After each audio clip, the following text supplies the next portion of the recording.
Hər vaxtınız xeyir olsun. Bugünkü qonağımız Beynəlxalq Münasibətlər və Diplomatiya Araşdırmaları Mərkəzinin rəhbəri Samir Hümbətovdur.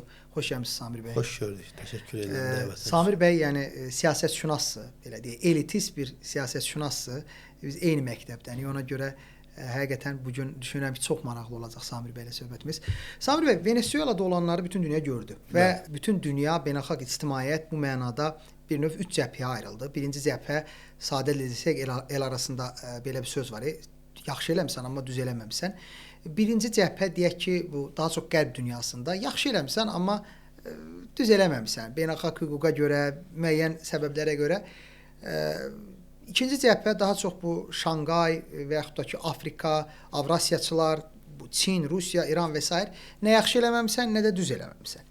Üçüncü cəbhədə bir növ hadisələrə səssiz, sədasız, neytral yanaşan cəbhədir. Hər halda burada üç əsas məqam var. Birinci məqam ondan ibarətdir ki, bu hər nə qədər etik və nisbi olsa belə, yaxşı edibmi, yoxsa etməyibmi? Biz düşünürəm ki, bu barədə müzakirə etsək maraqlı olar. İkinci məqam, istənilən halda biz faktiki olaraq postmaduro dövrünə girmişik. Postmaduro dövründə Venezuela xalqını və ümumilikdə deməli beynəlxalq ictimaiyyəti nələr gözləyir? Üçüncü məqam isə beynəlxalq münasibətlərdəki nizamsızlıq, anarxiya, hansı ki dominant nəzəriyyə olan realizm nəzəriyyəsində dediyi kimi kim güclüdür, o haqlıdır deyək prinsipi ki, ən son Venezuela nümunəsində ABŞ-nin deməli xüsusi təyinatlı Delta Force-un keçdiyi əməliyyat nəticəsində biz bunun bir daha növbəti dəfə yəni şahidi olduq. İndi başlayaq bu yaxşı ediblərmi həqiqətən? Yəni düz etməyib bu aydın məsələdir. Bunu bütün dünya indi bu bir şablondur da. Bütün ekspertlər çıxır deyir ki, bəs beynəlxalq hüquq, Avropa insan haqları, suveren dövlətin ərazisinə müdaxilə qəbul edilməzdir. Bunları başa düşdük. Amma yaxşı edibmi? Ümumiyyətlə təşəkkür edirəm dəvətiniz üçün öncə.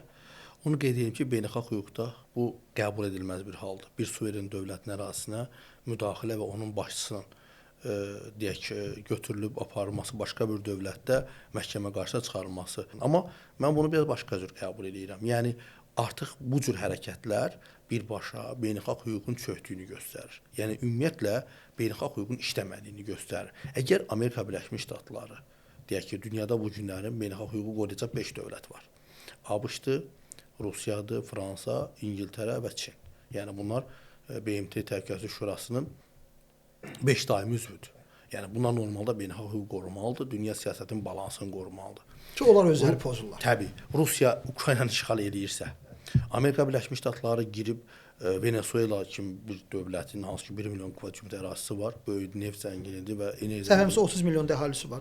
Təxminən 7 milyon, 7-8 milyon əhalisi var. 7 milyon. Bəli. Ərazi böyükdür, amma əhalisi azdır. Yəni köçüb gedib, daha sonra yerdə qalan 7 milyon. Əslində Maduro'nun dövründə 8 milyon əhali gedib. Amma ümumi götürəndə dünyada Venezuelalıların sayı hardasa 30 milyona yaxındır. Bu var. İndi məsələ burasındadır ki, onu girib oradan götürməyi, özə dövlət başçısını götürməyi, açıq-aşkar, nümayişkar şəkildə götürməyi bu yaxşı hal deyil. Bu artıq digər dövlətlər üçün də bir president yaradacaq. Məsələn, Rusiya bu gün gedib, deyək ki, Ukrayna dövlət başçısını götürərsə, Çin girib Tayvanın rəhbərini götürərsə, məsələn, deyək ki, Fransa girib hansısa bir Afrika ölkəsinin özünün müstəmləkəsi olan dövlətin rəhbərini götürərsə, onda belə çıxacaq ki, o deyəcək ki, mən haqlıyam. Onda bu artıq mənfi tendensiya yaradacaq. Ona görə o düz eləyibsən deyənlər belə o məsələdə biraz ehtiyatla davranır. Baxırsınız açıqlamalarda nisbətən ehtiyat. Amma orada bir çəkincənlik var. Təbii ki, Amerika faktoru var ortada. Hətta Trump faktoru var. Trumpın özünün yanaşması var, psixoloji yanaşması var məsələyə. Ona görə də düz eləyibsən, amma biraz gərək bu dərəcədə eləməyərdim fikri var.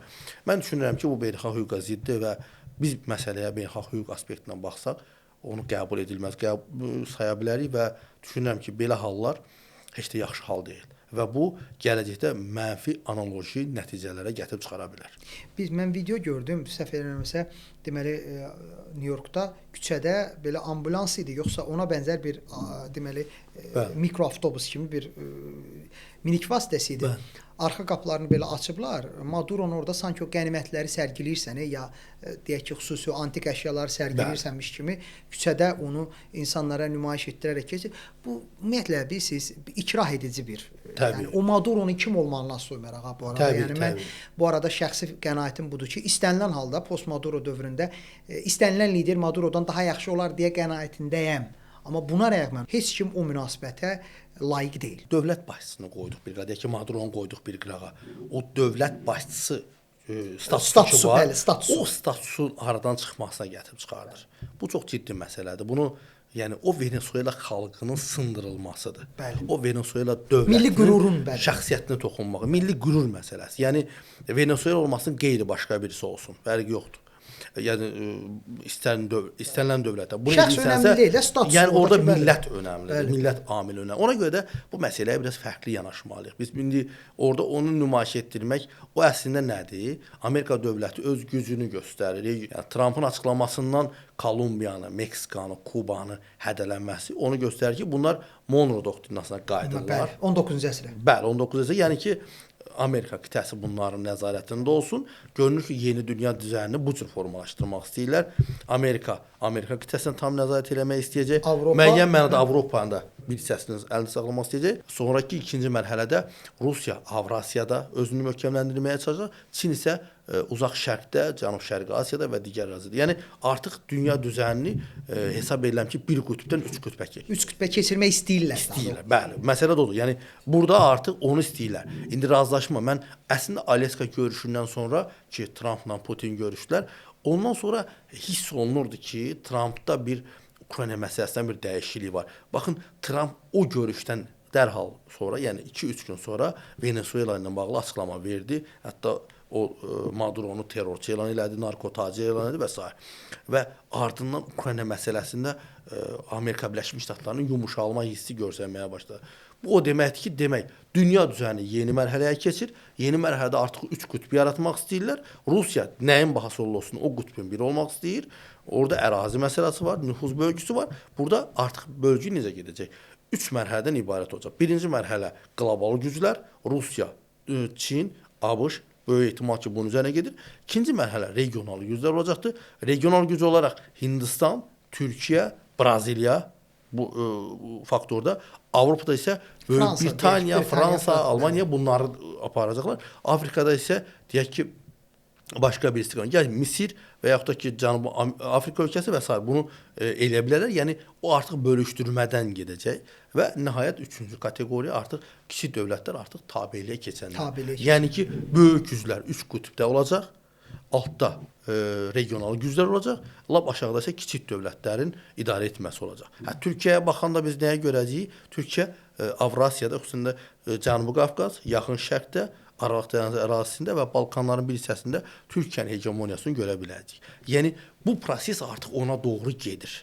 Yavaş-yavaş və ya ona doğru keçsin istəyirlər. Yaxud da istəyirlər. İndi o dizaynı necə quracaqlar, o zaman göstərəcək. Amma halbuki bunun üzərində iş gedir. Yaxın Orta Şərq layihəsinin də əsas qayəsi bundan ibarətdir, görünür. Tək qütblük, çox qütblük məsələsində soyuq müharibədə biz bilirik ki, 2 qütb idi. Sovet İttifaqı idi və o tərəfdə Qərb cəbhəsi idi, Atlantikçilər. Sonra Sovet İttifaqı dağıldı, daha çox 90-cı 2000-ci illər arasında tək qütblü oldu deyək. Yəni ABŞ-nin açıq-aşkar bir hegemoniyası.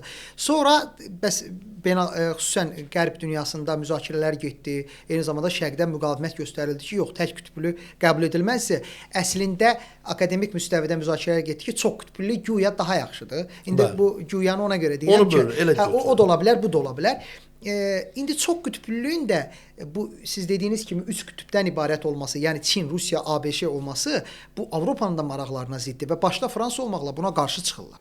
Əlbəttə çıxırlar. Təbii ki, istəmirlər. Bax, Ukrayna məsələsində niyə ortaq nöqtəyə gələ bilmir? ABŞ-dan Rusiya razılaşır, Avropa razılaşmır. Açıq şəkildə bunu da nümayiş etdirirlər. Böyük Britaniya buna razı deyil, narazılıq eləyir. Avropa İttifaqı narazıdır. Açıqcası. Və əslində mən çox üzr istəyirəm, əgər 3 qütb həqiqətən olacaqsa belə, Çinlə Amerika Birləşmiş Ştatlarının bu potensialı, bu qüdrəti, bu gücü var deyək. Rusiyanın o qədər potensialı, o qədər gücü mən bunu başqa cür də görə bilirəm. Əslində ola bilər ki, bu 3 qütb üzr istəyirəm, razılaşıblar başqa məsələ. Bu da ola bilər. Potensialdan gedir. Potensial olaraq bunu da eləyə bilərlər. Çin Rusiyanın yedəyində güc ola bilər. Yəni deyək ki, Rusiyanı qabağa verib, əslində Rusiyanın dağılması nə Çinə sərf eləmir tam olaraq, nə Qərbə sərf eləmir Amerikaya. Amerikaya sərf eləmir ona görə ki, o Rusiya parçalansa, Çin Rusiyanın da böyük bir güclənəcək. hissəsini tuta bilər, Götürəcək. daha da böyük əraziyə malik ola bilər, meşə resursları. Bunlar hamısı keçəcək kimin əlinə?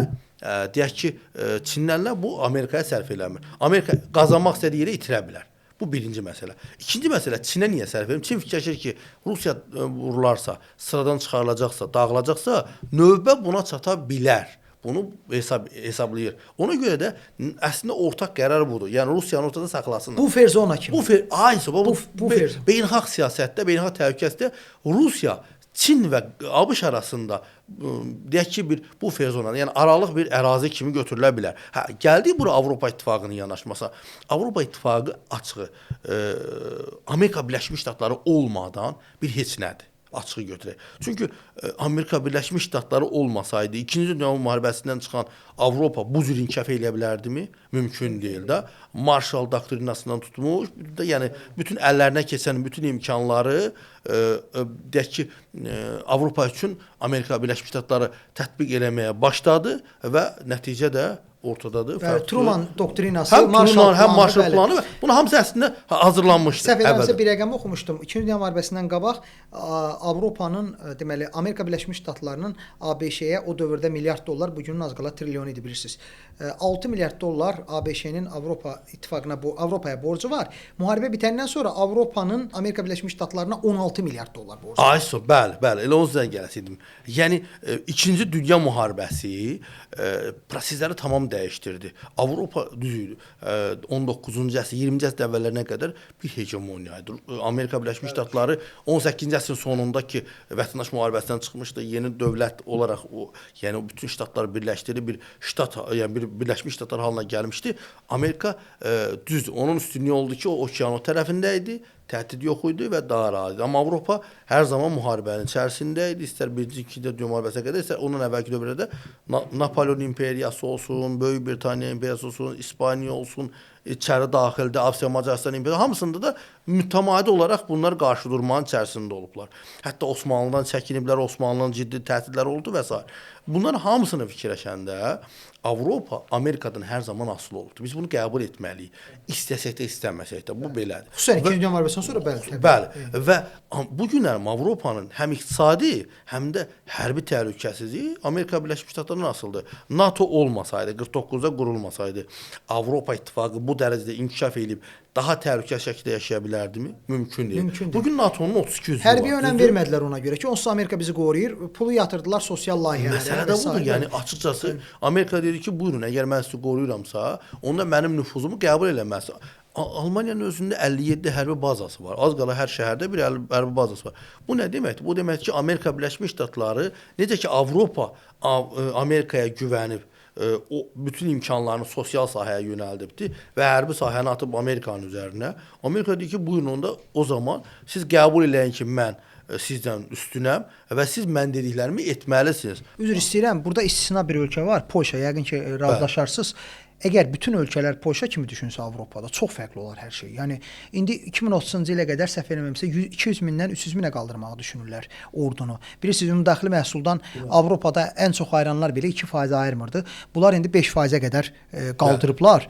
İnanılmaz da bir belə deyək də sağ yönümlü bir ABŞ yönümlü bir siyasət yürüdürlər. Eyni zamanda Rusiya qarşı mövqedə çox sərtdirlər, çox radikallar. Qərbi Avropa isə ya biz savaşmaq istəmirik deyirlər. Yəni mənə pulumu ver, sadə edəcək, mən yəni oturma evdə.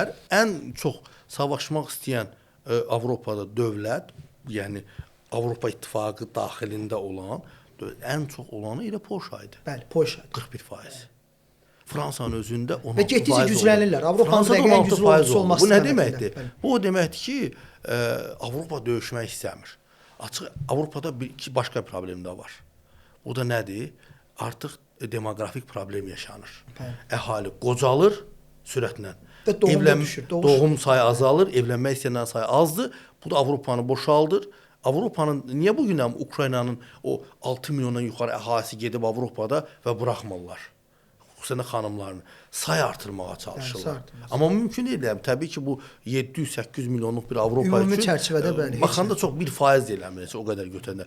Yəni bu problemləri var Avropanın. Avropa ona görə Polşa burada biraz istisna, çünki Polşa əvvəlində kommunist sistemdə olubdu və başqa təfəkkürdə olubdu. İndi dəyişib kapitalist sistemə keçid edibdi.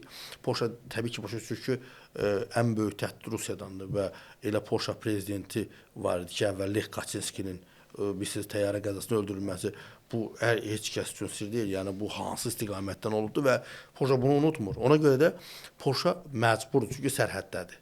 Rusiya ilə sərhəddədir və öz tərəfini təmin edir. Məsələn, İspaniyadan fərqli olaraq Polşa İspaniya məcbur. fikirləşir ki, mən Kimdir mənə hücum edən? Okean sahilindəyəm. Portuqaliya kimdir mənə hücum edən? Eləyəsə Amerika eləyər, amma mən də Amerikanın tabeliyindəyəm. Açığı. Belə fikirləşir. Liechtenstein kimin nə işi qalıbdı? Yəni bir şəhər dövlət lazım. Hollandiya kim hücum edən? edən? Hollandiyaya açıqcası bölünübdür. Dövlətlər də öz o fəaliyyət istiqamətə görə bölünübdür. Əqrar ölkə var, sənaye ölkəsi var, ağır sənaye ölkəsi var. Texnoloji imkanları geniş ona görə onların hərəsinin özünə qoyulan bir deyək ki, üzərinə qoyulan bir öhdəlik var. Onlar onu icra edirlər. O artıq ona görə də biz Avropa dövlətlərini çox ciddi bir deyək ki, güc kimi qəbul edə bilmirik. İstəsə də qəbul edə bilmirik. Və hətta deyərdim ki, NATO olmasa, Türkiyə olmasa, bu NATO deyək ki, bir qolu qırılmış olacaq. Amma NATO-nun 2 qolu var, biri Türkiyə, biri ABŞ. Şübhəsiz. Amma belə bir tendensiya da var ki, sanki sadə dildə deyirəm, sanki oyanıblar, xüsusən son bu Ukrayna müharibəsi fonunda. Sanki mən bəzən bu məsələn dostlarla falan əyləşəndə deyirəm ki, Avropa Putinə təşəkkür eləməlidir ki, onlara sanki bir şillə vurub ayıltdı. Ki siz silahlanmalısınız, siz güclənməlisiniz, siz özünüzə gəlməlisiniz. Siz təsəvvür edirsiniz, 2 il bundan öncə artıq Almaniya qərar verdi ki, mən müdafiə büdcəmi təzədən qurmalıyam, ordumu yenidən qurmalıyam. Almaniyanın müdafiə nazirliyinə tabe olan helikopterlər var ki, işləmir onlar. Özlərinin hesabatları var, bununla bağlı yayıblar. Bu, bilirsiniz nədir? Bayaq qeyd etdiyiniz məsələ, sosial yönümə ayırıbdır. Dövlət sosial yönümlü dövlətdir, hərbiyə pul ayırmayıbdır. İndi artıq dövlətin oyanıb yeni bir mərhələyə keçidi başlayıbdır. Görürlər ki, başqa variant yoxdur. Ya biz iqtisadi imkanlarla bərabər həm də hərbi imkanlarımızı təmin etməliyik və beləliklə də təhlükəsiz təmin olmalıdır, ya da biz daha ağır vəziyyətə düşəcəyik. ABŞ deyir ki, mən, yəni Donald Trump deyir ki, mən NATO-dan çəkilə bilərəm. Bu təbii ki, bir blef də ola bilər, amma reallıq da ola bilər. Çünki sonra siz nə edəsiniz Rusiyaya qarşı? Məsələ budur. İndi Türkiyədə niyə yapışıblar onlar? Ki, amandır, bir dənə çıxsa, birdən bir şey olsa bizlə. Biz Türkiyədən bir ordu quraq. Türkiyədə əgər Avropa İttifaqına bunu 50 ildə buraxmayıblarsa, Türkiyə çox sağ olun, siz məni Avropa İttifaqına buraxmamısınız, amma mən sizi qoruyacağam təhlükəsizliyini. Onu deyə bilərmi?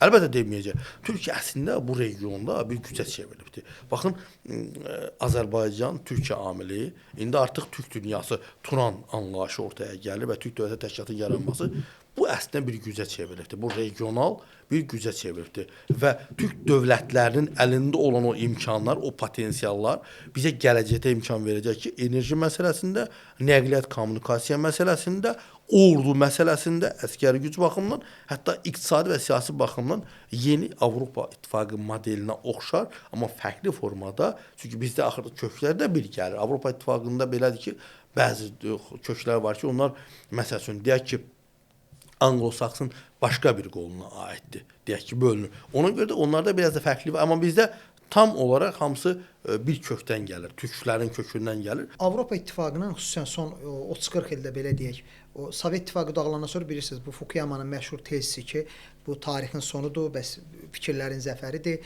Bir konstruktivist bir yanaşma oldu ki, artıq sülh və əməkdaşlıq vaxtıdır, hər şey bitib də, savaşmağa ehtiyac yoxdur. Bu yanıldılar burada, yəni Fukuyama və bənzərlərinə inandılar. Amma Fukuyama bir solçu bir belə deyək, yanaşma əslində ortaya qoymamışdı. O daha çox liberal, kapitalist Amerika Birləşmiş Ştatlarının aspektindən çıxış edən bir adam idi. Mən düşünürəm ki, indi ümid edirəm tamaşaçılar bunu səthi yanaşaraq sadəcə ideoloji bir fikir kimi qəbul eləməz, faktoloji kimi solçuluq, yəni sol yönümlü konsepsiyalar Avropa İttifaqına çox böyük zərbələr vurdu.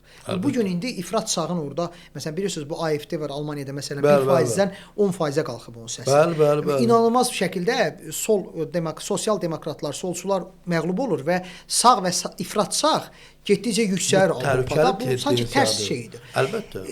təhlükəli tendensiya olsa da bir faktolojidir. Yəni bu faktiki Məcburdur, qəbul eləməlidirlər onu. Burdan mən nəyə gətirəcəydim? Sualım, yəni əvvələ qaydaq Maduronun biz danışdıq ki, yaxşı edibmi, etməyibmi? Bəli, Amerika Birləşmiş Ştatları istənilən halda beynəlxalq hüquq aspektindən, BMT nizamnamələri aspektindən insan heç bir halda Amerika Birləşmiş Ştatlarının etdiyi, atdığı bu addıma haqq qazandırmaq mümkün deyil. Amma Maduro özü kim idi? Maduro da belə kəmsavad bir solçu idi. Bunu da gəlin açıq danışaq da. İndi məni ümid edirəm bir mənalı bu qarşılanar ki, yəni bir dövlət bir avtobus sürücüsü tərəfindən idarə olunmamalıdır. Yəni dövlət avtobus deyil də belə deyil. Dövlət avtobus deyil. Yəni ali təhsilsiz insan, indi mən yenə deyirəm, bunu ümid edirəm ki, bir mənalı qarşılanar bu cümlələr. Amma fakt ki, ali təhsilsiz insan. Yəni bəzən öz ailə məişət məsələsində belə düzgün qərarlar verə bilmir. Yəni dövlət idarə eləməkdən danışırıq biz. Yəni Maduro öz həyat yoldaşının hesabına, onun həyat yoldaşı bir advokat idi. Chavez'in advokatlığını eləmişdi, onun həbsdən çıxmasında onların orada mühüm rolu var idi ki, Chavez də bunu dəyərləndirdi, onların yüksəlməsinə bir zəmin yaratdı. Yəni Maduro özü bu qədər ifrat dırnaq arasına alıram solçuluq, savadsız solçuluq ha, yəni nəticədə bir Erik Fromm deyil də, yəni Maduro. Hə, indi sol deyəndə də tamaşaçılar da bunu nəzəri fəlsəfi yox, ümumi ideoloji baxımdan deyirəm ki, solçuluq. Maduro özü doğru insan idimi? Yəni bu gün Venezuelada bunu alqışlayanlar var ki, bu adam getdi və mənim şəxsi qənaətim bu arada bunu mötərizəyə alıram. İstənilən halda Madurodan sonra gələcək hər hansısa bir lider, söhbət orada ABŞ-nin yerləşməsindən və yaxud da ki, əksinə deyək Çinin və yaxud da başqa bir ölkənin yerləşməsindən getmir ha. Madurodan sonra gələcək istənilən bir lider Venezuela xalqı üçün ən azından Madurodan daha yaxşı olacaq deyə düşünürəm. Dövlətin ayaqda durması, sistemin idarə olunması ağıllı və savadlı insanların düşüncəsinə ehtiyac duyur. Yəni baxın məsələn bu gün niyə dövlətlər daha çox sürətlə inkişaf eləyir? Bəzi dövlətlər, niyə bəziləri geriyə qalır? Hansılar ki geriyə qalır? Baxın orada dövlətlərdə intellekt məsələsi problemə çevrilir. Xüsusən indiki dövrdə. Maduro elita yoxsulluğu. Yəni elita savadlı. Elita nədir? Bəzən biz elitanı başqa cür başa düşürük. Elita istənilən sahədə elmi fəaliyyəti olan, yəni düşünmə, təfəkkür, intellekti olan bir kəsimin formalaşmasıdır. Kiçik bir qrup. Bu siyasi elita da ola bilər, iqtisadi elita da, hərbi elita da ola bilər, deyək ki, mədəni elita ola bilər, fərqi yoxdur. Yəni bütün sahələrdə bu belə olmalıdır. Savadlı insanlar, cəmiyyət, təbii ki, bütün cəmiyyət savadlı ola bilməz. Bu normal qəbul olunur. Amma idarə edənlər, yön verirlər, savadlı olmalıdır. O avtobus şoförü idi. Bunu qəbul etmək lazımdır. Avtobus şoförü gəlib avtobusu sürdüyü kimi dövləti idarə etmək istəyirsə, bu əlbəttə ki, nəticəsi bu cür olmalı idi. Aydın məsələdir. Və baxın 2003-cü ildən ki hakimiyyətdə idi o, təxminən 13 ildir bəli. 13-cü ilə keçdi. 13-cü ilə heç qoymadılar keçməyə, 12 saxladılar. Burada nə baş verdi? Dövləti də fəlakətin astanasına gətirdi. 8 milyon Venezuelalı ölkəni tərk edib. 8 milyon. Təsəvvür edirsiniz bu nə deməkdir? İndi olan əhalidən çoxsu gedibdi qırağa. Bu artıq nə deməkdir? Sistemin çöküşü deməkdir. Düzdür? Bu bir. İkinci bir məsələyə gələndə, yəni bəzən cəmiyyətləri bir populist fikirlərlə bir müddət idarə eləmək olar. Amma bir yerdə qırılır. Sən yenə də keçsən sistemli, savadlı yanaşmaya, intellektli yanaşmaya. Düzdür? Dövlətlər elə idarə olunur. Heç şübhəsiz. Düzdür? Həmişə olub. Və ona görə də baxın cəmiyyət niyə parçalanıb orada?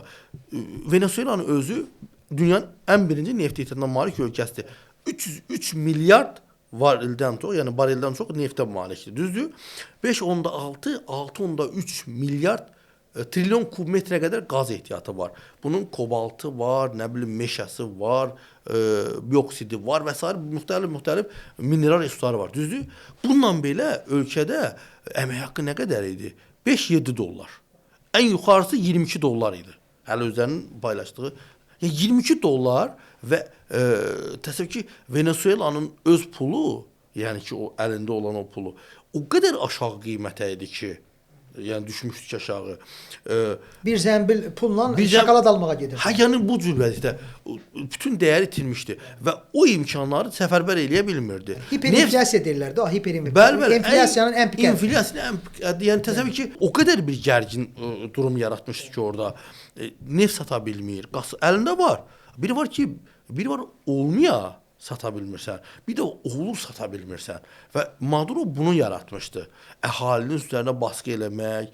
Təsəvvür ki, dünyada ondan qat-qat əhalisi çox olan güclü ordusu olan dövlətlər var ki, onların generalların sayı Venezueladakı generalların sayı qədər deyildi. Yəni təsəvvür ki, bir ölkədə ki, təxminən 900-ə qədər general var. Kimdən xoşu gəldi, general rütbəsi verirdi. Axırda kim satdı onu? Ordu satdı da onu verdi qabağa. Düzdür? Faktiki olaraq. Və əslində əhalidə bir narazılıq var idi. Baxın, əgər Çox üzr istəyirəm, mən buna proletariatın intellektual mənada təbii ki, kiminsə şəxsiyyəti ilə tanışmıram. Proletariatın həyasızlığının zirvə nöqtəsi və qaçılmaz sonu kimi mən bunu son, yəni o elə bir vəziyyət yaratmışdı ki, bax getdi apardılar. Bunu faktiki olaraq götürüb apardılar. Düzdür? Çünki çox maraqlı faktı qeyd elədiniz. Qabağına çıxana general verirdi, axırda generallar satdı onu. Bəli, yəni açıqda özü generallar satdı. Bunu sadə vətəndaş satmadı ki, düzdürmü? Kimi ki mükafatlandırmışdı, o satdı onu. Bəli. Düzdür? Və deməli dövlət idarəetmə sistemi çöküb orada. Hugo Chávez'in dövründə belə deyildi. Hugo Chávez'in dövrü tamam fərqli idi və Chávez tamam başqa cür idarə eləyirdi. Chávez'in dövründə vəziyyət yaxşı idi bundan. Və 2013-cü ildən mərhələ şəkildə çökməyə başladı. Axırda hansı yerə gəldi? Hətta təsəvvür edin ki, bu Rusiya ilə, deyək ki, Avropa ilə ticarəti necə idi? Nefti verirdi, pul vermirdilər buna. Əvəzində ona deyək ki, Çindən barter edirdi məhsulları. Bu cür dövlət mi idarə eləmək olar? Ona görə də Amerika gəlib, girib o gecə yatdığı yerdə kravatından deyək ki, Maduronu götürüb apardı, əhali bölündü iki hissəyə. Hətta geçsin deyənlər daha çox çıxmağa başladı ortaya. Daha çoxdur, daha çoxdur. Geçsin deyənlər daha çoxdur. Və təbii ki, bu beynəlxalq istiqamətdən baxanda razılaşdırmışdımı? Bəli, razılaşdırmışdı. Rusiya ilə razılaşdırmışdı, Çinlə. O verilən bəyanatda az qala Rusiyanın bəyanatına baxdı Xarici İşlər Nazirliyi. O bir sanki sətr altı Maduronu günahlandırırdılar ki, yəni sən niyə oradaydın? Orada olmayan sən aparmıyor. O cür bir sən prezidentsel nüroz ölkəndəsən. Yəni ki də bu vəziyyəti yaratmışdılar. Düzdürmü? Yəni belə bir durum var. Eyni oxşar bəyanatı ABŞ-da verdilər ki, bəs Türkiyəyə biz dedik get Türkiyəyə, sən getmədin. Mən Türkiyəyə niyə getməliyəm? Mən bura mənim ölkəmdir. Yəni açıq bir mesaj verir. Bu oradan ora tam açıq mesaj verdi ki, dünyada cəmiyyət onu göstərir ki, deməli onun arxasında durmur. Niyə? Çünki o şəraiti yaratmışdı. O savadlı, intellektli olsaydı və dünya ilə ayaq uydursaydı, düzdürmü? Onu vəsə gətirmədi. İndi düzdür deyirlər ki, bu Fələstinə münasibəti yaxşı olubdu, ona dəstək verib deyə İsrail bunu ələ veribdi və s. Bu komplo teorilər çox olur. Ona qalsa Venezuelanın ailəsinin soyunun əslində Yahudi olduğunun İspaniyadan o vaxt onlar qovulub, assimilyasiya nəticəsində katolikləşdirilib Venezuelaya yerləşmiş bir ailə olduğu deyilir. İndi yaxşı bu Yahudidirmi, yoxsa Yahudiyə mi qulluq eləyir? Bunlar nəzəriyyə, konspirologiya. Ona qalmışdı gərək İspaniya Fələstin dövlət kimi tanıdı. Fransa tanıdı. Böyük bir onda gərək ona üzərə düşərdi. Deməli, problem burada dövlət maşınının, idarəetmə maşınının tamamilə idarəetmənin çökməsi idi və bu savadsızlığın nəticəsidir. Bəli, yəni savadlı kadrlar yox olur. Gərək rəhbər savadlı olar ki, kadrlar da savadlı olar. Düzdür? İndi bir müəssisə düşünün beyninizdə. Müəssisənin rəhbəri gəlir, savadsız adamdır. O savadsız adam ora işçi götürəndə hansı təfəkkürdə insanı götürə bilər? Necə savadlı insanı müəyyən eləyə bilər ki, qarşısındakı insan savadlıdır yoxsa işə götürəndə? Ona görə də bu problem var idi. Venezuela ona görə bu vəziyyətə gəldi, çıxdı. İndi onun gələcəyi necə olacaq? Deyim sizə necə olacaq. Təxmini gedişat bunu göstərir. Artıq qarşıdakı dövrdə nə baş verə bilər? Qarşıdakı dövrdə. Post-Maduro dövrünə. Post-Maduro dövrü bunu göstərir.